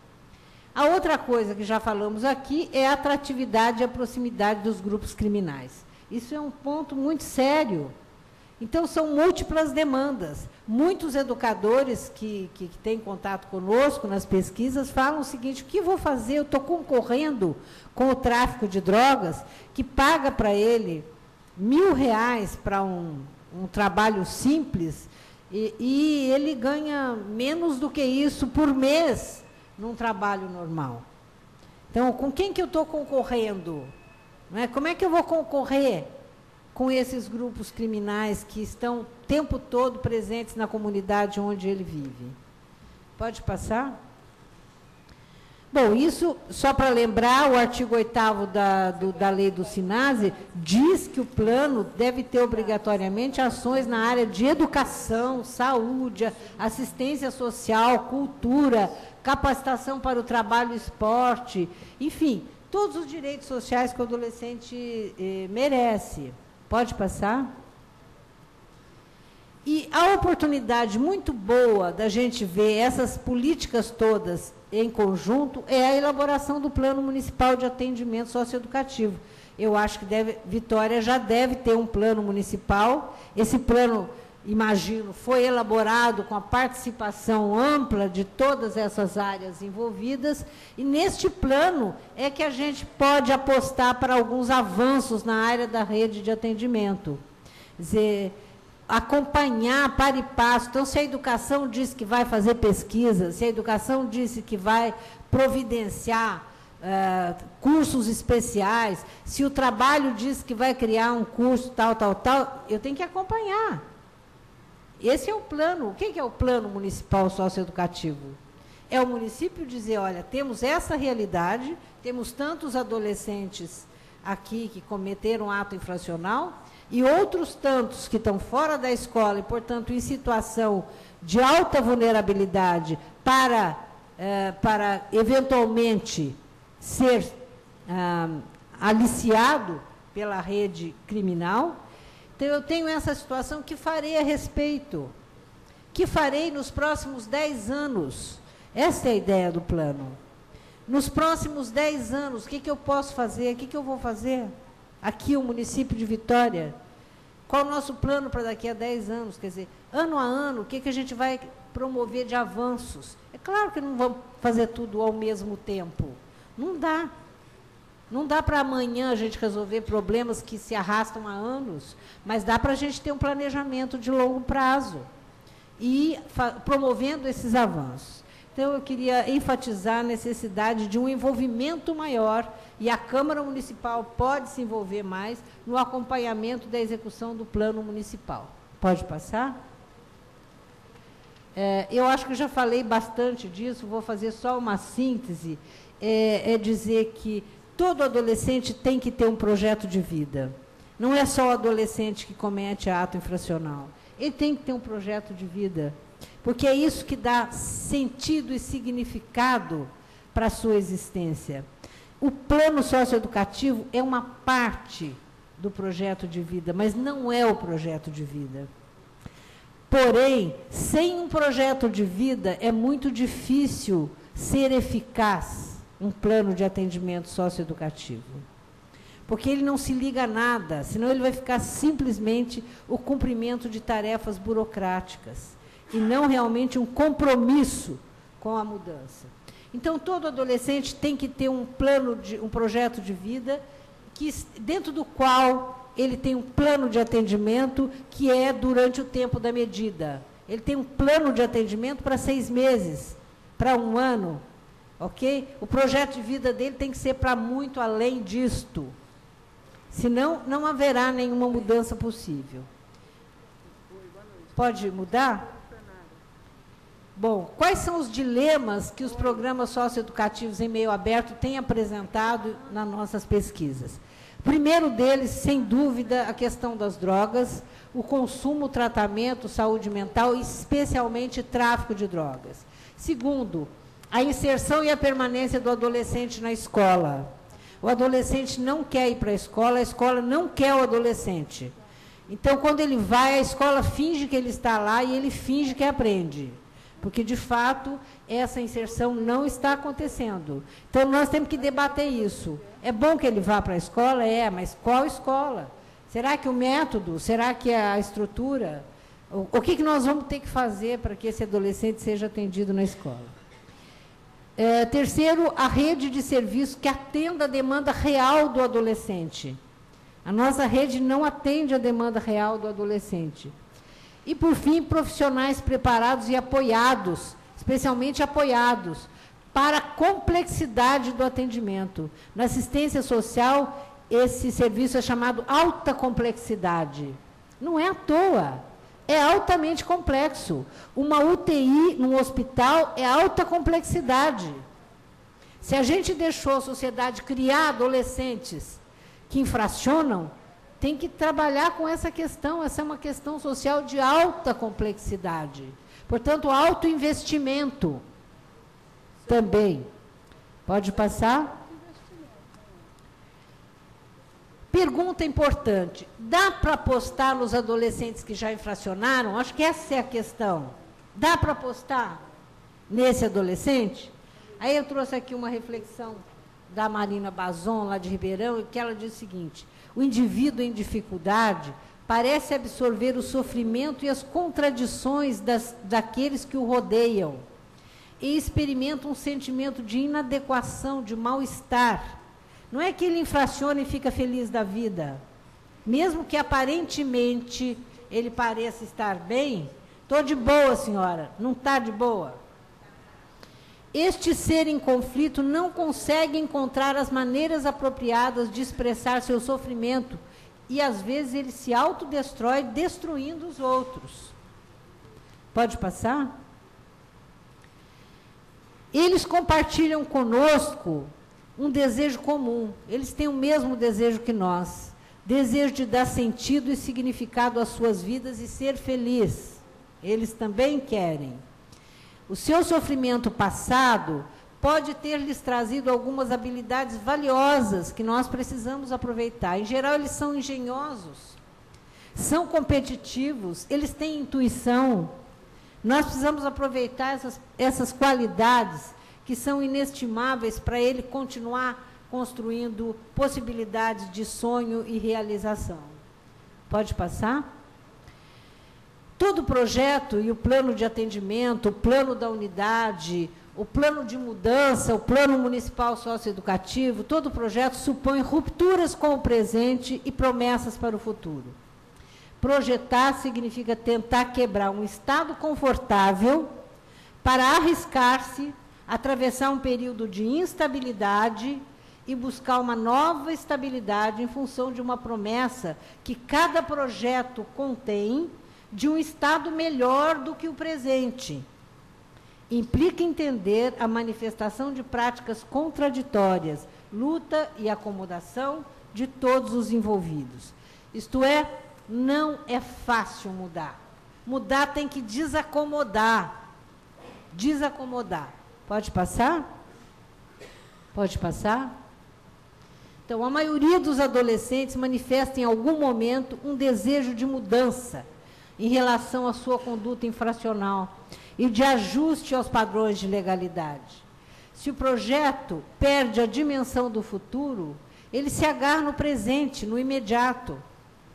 Minha vida vai terminar em 3C, senhoras. Cadeia, cadeira de roda ou cemitério. Isso é a presentificação da vida. Se a expectativa dele é que a vida vai terminar em 3Cs, ele vai infracionar.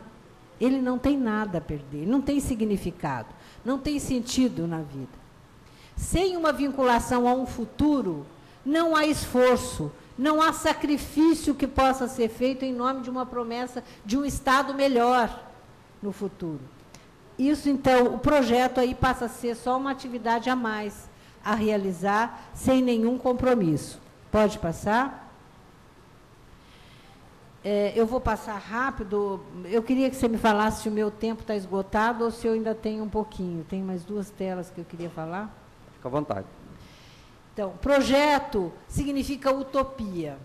Utopia é onde eu quero chegar, né? Utopia não é onde eu já cheguei, é aquilo que me movimenta para chegar lá. Portanto, ele tem 3 momentos. Isso vale para qualquer projeto. Um momento de tensão, que a minha consciência, eu fico tensa, porque eu vejo que eu tenho que fazer alguma coisa. Eu tenho uma aspiração, um desejo, e aí, a partir dessa aspiração, desse desejo, eu construo um objetivo para chegar lá. Então, além disso, o projeto tem uma consciência antecipadora. Isto é, não volta, por favor. Essa consciência antecipadora torna possível o sonho, né? Quando eu vou planejar uma viagem, eu antecipo, eu já me vejo lá, no lugar onde eu estou. Quando eu vou comprar uma casa, eu sonho com ela. Isso é a consciência antecipadora. Eu já me vejo naquela casa que eu vou comprar, naquele lugar onde eu vou viver. Isso torna possível a esperança e mantém o sentimento, mas também mantém o sentimento de revolta contra a opressão quando eu percebo que a minha situação é provocada pela minha situação social. O projeto tem 3 fases também. Uma fase de incubação, né, de inspiração e de procura do objetivo, traduzindo melhor aquilo que está em cima. Pode passar? O adolescente, ele tenta, alguns pensadores que falaram sobre o projeto, Piaget diz o seguinte: o adolescente tenta explorar novas relações entre o possível e o real. O do B diz, o projeto é importante para o adolescente porque é a forma dos jovens se adaptarem à vida. É ele ter um projeto, ele tem sempre um novo projeto. Em geral, são projetos de mobilidade de curto prazo, isto é, vou entrar na faculdade, vou fazer um curso tal, vou comprar não sei o quê, projetos de curto prazo, e um projeto adulto de longo prazo. A reação do adolescente a esses projetos, a adaptação dele pode ser tanto de satisfação, como de conflito, como de evasão, como de apatia. Eu acho que é bom isso para a gente poder medir, quando a gente faz um plano individual de atendimento, como é que está sendo a reação dos nossos meninos. Pode passar? Aí eu trouxe um pensamento do Antônio Carlos Gomes da Costa, que é muito, muito interessante. Ele diz o seguinte, sobre projetos. O homem é um ser autoproposto, que tem um projeto de vida, um plano de vida. Mesmo que as coisas ocorram de modo inesperado, em termos de dificuldades ou facilidades, existe um rumo aos seus investimentos de tempo, de esforço, de energia e de recurso na direção do querer ser. Quem não tem projeto se torna vulnerável a 3 tipos de situação. Primeiro, a tentação da nostalgia, viver o passado, tentando restaurá-lo no presente. Eu não tenho projeto, então me prendo ao passado. A tentação do imediatismo. Eu me muro no presente, me fecho às lições do passado e ao desejo de futuro e quero realizar tudo hoje, agora. E a fantasia do futuro, desconsiderando o passado, negando o presente, colocando um futuro, mas sem sair do lugar, sem fazer nada para que esse futuro aconteça. Pode passar? Por fim, eu queria terminar com uma fala da Adela Cortina, que é uma filósofa espanhola que discute educação e valores. Ela diz o seguinte a respeito do imediatismo e da vida que nós estamos vivendo no mundo contemporâneo, que é uma vida líquida, como diria um grande pensador, é uma vida líquida, é uma vida que muda constantemente, né? A ideia do carpe diem, desfrute o momento, né? Faz com que o presente se apodere de nós e que percamos, entre outras coisas, algo essencial no nosso horizonte, a arte de fazer promessas. Dizia Nietzsche, com razão, que o homem é o único animal capaz de fazer promessas. As promessas são para o futuro. Os compromissos e as responsabilidades são para o futuro. Quando se coloca o presente em primeiro lugar, ele se torna quase um tempo único e se vão perdendo as noções de compromisso e de responsabilidade. A responsabilidade pertence fundamentalmente ao modo de vida ético. Então, isso só para fechar um pouquinho essa reflexão sobre responsabilidade, compromisso, que não é um compromisso só com o nosso adolescente, mas é um compromisso com todas as crianças e adolescentes deste país e com o futuro dessa nação, porque eles são o futuro dessa nação.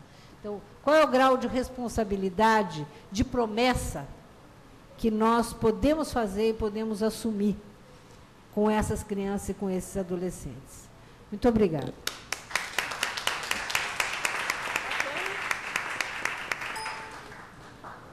Obrigado, professora. Isa Guará. Queria abrir para alguém que queira fazer alguma consideração. Eu quero fazer uma pergunta. Ok. Vamos fazer um... Eu gostaria de fazer uma pergunta. Vereadora. Primeiro, eu queria parabenizar, né? É uma aula que faz a gente fazer essas reflexões, e é uma realidade, a gente que lida com comunidade. Os jovens hoje, a gente fala do trabalho, mas os jovens, eles pedem, querem trabalhar, querem entrar no menor aprendiz, eles querem, de alguma forma, e se sentem, eles se sentem muito prejudicados. Observo que não há uma explicação para o jovem que ele não vai poder trabalhar e assinar a carteira, não, porque as vagas do menor aprendiz não são para todos. É uma realidade. As vagas dos estágios não são para todos. Né? E aqueles que não conseguem nenhuma coisa nem outra, fica vulnerável.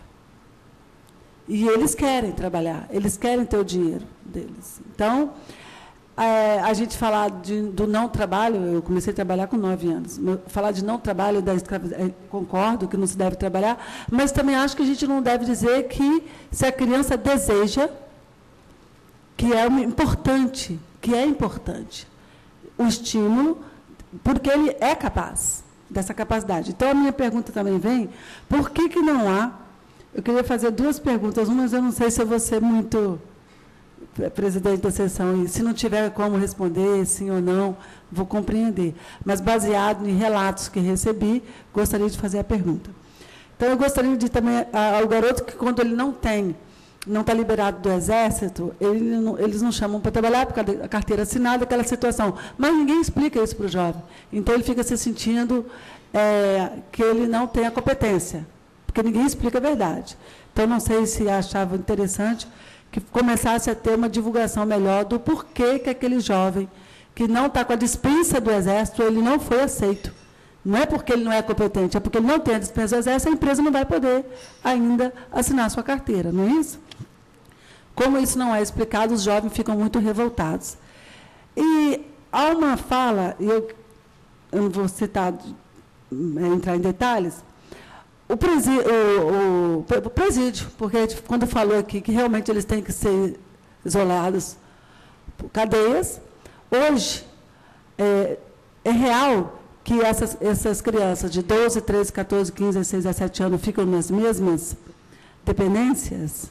Isso é real? É separado por idade, por tamanho, porte físico? Ou eles ficam todos misturados? E o porquê da pergunta? É real que acontece? Por isso a pergunta. É real que o garoto de 12 até o de 17 ficam reclusos nas mesmas dependências, né, independente de tamanho e idade? É real que acontece estrupos ali dentro? Com relação à faixa etária, aqui na Grande Vitória, nós temos as unidades de internação, elas são separadas por critérios objetivos de faixa etária. Então, nós temos a UNES, o Alcides está aqui atrás, que é o gerente da unidade, de blusa vinho ali, um grande sócio-educador. Ela é destinada aos adolescentes de 12 aos 16 anos. Existe outra unidade, que é o CSE, que pega adolescentes de 16 até 18, também em Cariacica. E existe a Unimetro, que é a unidade metropolitana, que fica no complexo de Xuri, que recebe os jovens de 17 até os 21 anos incompletos. Então, existe inicialmente uma separação, né, em razão da faixa etária. Isso está estabelecido numa resolução conjunta, feita pela Comissão Interinstitucional do Sistema Socioeducativo do Estado do Espírito Santo, é a resolução número 02/2011, assinada pelo Poder Judiciário, pelo Ministério Público, pelo IASES, pela Secretaria de Segurança Pública, pela Secretaria de Justiça, pelo Conselho de Direitos da Criança e do Adolescente, Defensoria Pública e IASES. Então, existe isso. Agora, existem... quase não temos, né? De 12 anos quase não temos, a partir dos 13 anos. Existem 2 casas de semi-liberdade aqui na Grande Vitória, uma que pega os adolescentes de 12 aos 16, e a outra, essa fica na Serra, e a outra em Vila Velha, que pega adolescentes de 16 anos e 6 meses em diante, semi-liberdade. Tá? Agora, com relação à questão de estupro, isso é uma realidade que existe em todo o sistema de privação de liberdade do Brasil e do mundo. É claro que aqueles que trabalham na gerência dessas unidades, eles estão atentos para que isso não aconteça. mas seria hipocrisia da minha parte dizer que isso não acontece, que isso não acontece. A não ser que eu estivesse lá dentro o tempo todo, full time, né, onipresente, onipotente, como um Deus, para poder vigiar isso e dizer que isso não está acontecendo. Até com relação a isso, eu acho que nós que estamos no poder somos um pouco hipócritas ainda de pensar que não existe, porque existe, e quando não aceitamos a existência dessas relações, ainda que não seja por estupro, que sejam voluntárias, nós acabamos sendo fomentadores da disseminação da AIDS, das doenças sexualmente transmissíveis, da sífilis, né, e de outras doenças que por aí vão. Então, eu acho que a professora, por diversas vezes, falou desse enfrentamento que nós temos que ter com essa realidade, né? Esse é o enfrentamento que o Estado tem que fazer, né? Com essa questão, porque parte do princípio, assim, são todos homens, então entre homens não há sexo, então como não há sexo, você não enfrenta o assunto, você não fornece a camisinha, você não fornece um tipo de aconselhamento, e na calada da noite essa coisa acaba acontecendo, às vezes de uma forma violenta ou de uma forma sem proteção, e você acaba sendo, o Estado acaba sendo um facilitador dessa proliferação desse tipo de doenças sexualmente transmissíveis.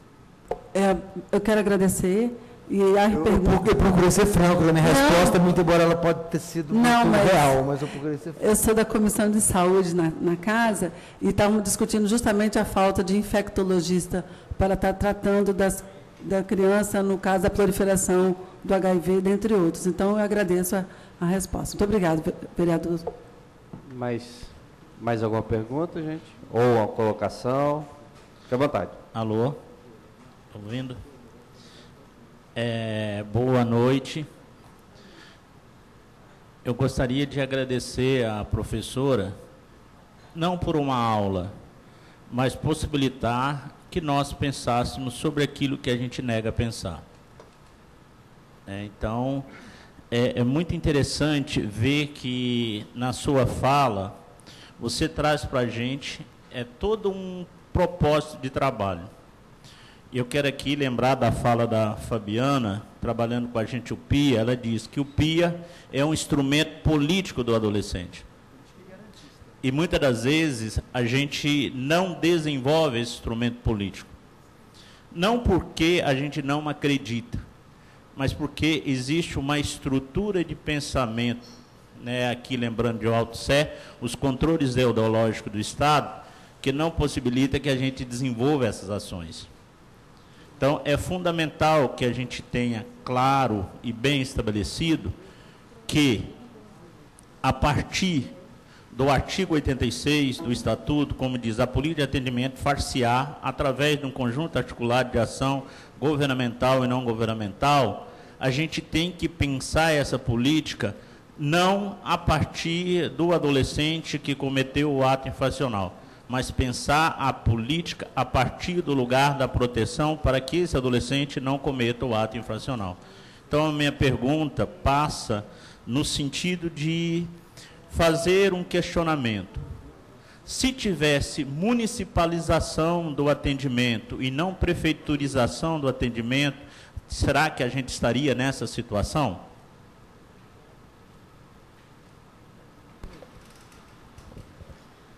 Bom, eu estou achando que há municipalização do atendimento. Eu acho que essa é a proposta que está lá no Estatuto, municipalização do atendimento, e não prefeiturização do atendimento.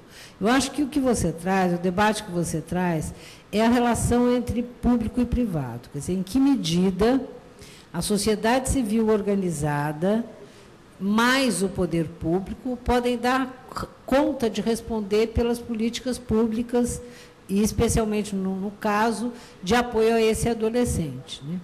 Nós estamos vivendo um momento e de institucionalização de políticas que antes não eram institucionalizadas, como, por exemplo, assistência social. Você me dá uma ótima oportunidade para falar sobre isso, porque a assistência social agora está se estruturando, e na medida que ela está estruturando, ela está criando os seus serviços, que antes não existiam. Então, que bom que ela está criando essas estruturas. E tem que trabalhar com a rede socioassistencial. E aí eu queria lembrar um dos serviços que está previsto na tipificação dos serviços socioassistenciais, que se chama Serviço de Fortalecimento de Vínculos Familiares e Comunitários. Então, se a gente só tiver internação e medida socioeducativa e não tiver esse serviço de fortalecimento de vínculos familiares e comunitários, nós vamos continuar tendo um aumento gradativo de adolescentes envolvidos em delitos. Por quê? São serviços de proteção, porque os adolescentes estão vivendo nas periferias urbanas em ambientes bastante desfavoráveis e desprotegidos. Então, as políticas públicas, como um todo, dão conta de parte disso, mas a educação sozinha não dará, se ela não tiver apoio de outras políticas públicas no seu entorno. E aí é que entra, eu acho, a rede socioassistencial. O Estado é muito lento para implantar suas estruturas, e quando implanta, essas estruturas são rígidas e são submetidas a uma regulação que impossibilita flexibilidades. Você vai tem que abrir um serviço público, você tem que ter um funcionário concursado, e às vezes aquele funcionário não é a pessoa adequada para aquele serviço, mas é perto da casa dele, então ele escolhe ficar ali, ok? Então você tem que trabalhar com, eu acho que todo mundo que trabalha com serviço público sabe disso, com o material humano que você tem muitas vezes. As organizações sociais têm outra possibilidade, elas têm a possibilidade, têm maior flexibilidade para montar suas equipes. Mas o que acontece? O poder público considera que terceirizar os serviços para as organizações sociais é baratear o atendimento. Então, o que acontece? Ele passa um recurso muito inferior ao custo real do serviço, que é de alta complexidade, e, com isso, o serviço fica muito precarizado. Como o serviço fica muito precarizado, obviamente, claro, se diz, não, no poder público é melhor, porque as equipes estão mais preparadas. Estão mais preparadas porque, obviamente, a execução do serviço, que é feito com gente mais especializada, em tese, seria melhor. Então, esse é um debate que a gente tem que fazer. Mas nem a Constituição, nem o Estatuto eliminou a participação das organizações sociais na composição da cesta de serviços. Portanto, o que nós temos que discutir é que qualidade de serviços a gente quer nesta relação entre o setor público e o privado. E, obviamente, eu acho que a gente tem algum tempo ainda para que a assistência social se organize e possa, ela, sim, articular melhor essa rede de serviços. Ok? Mais alguma colocação? Alguém da mesa? Gostaria de... Ok.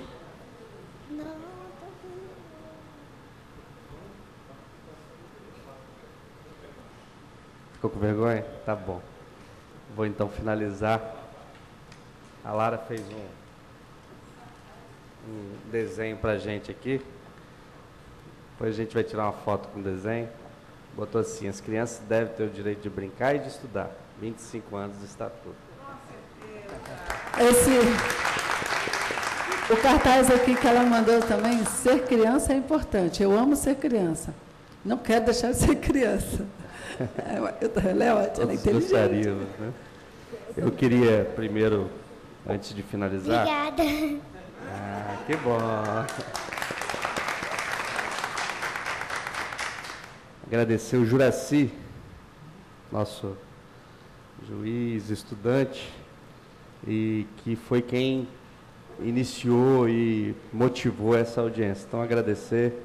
Realmente, o doutor Vladson falou assim, às vezes eu acho que eu falo para pessoas que...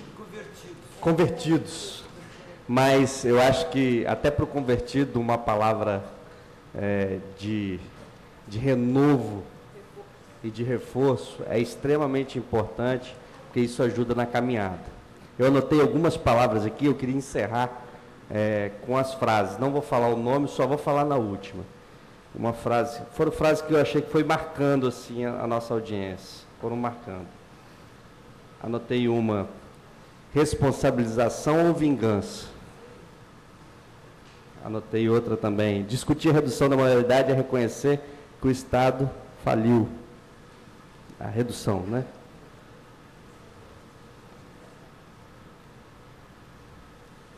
A essência do Estatuto não pode mudar.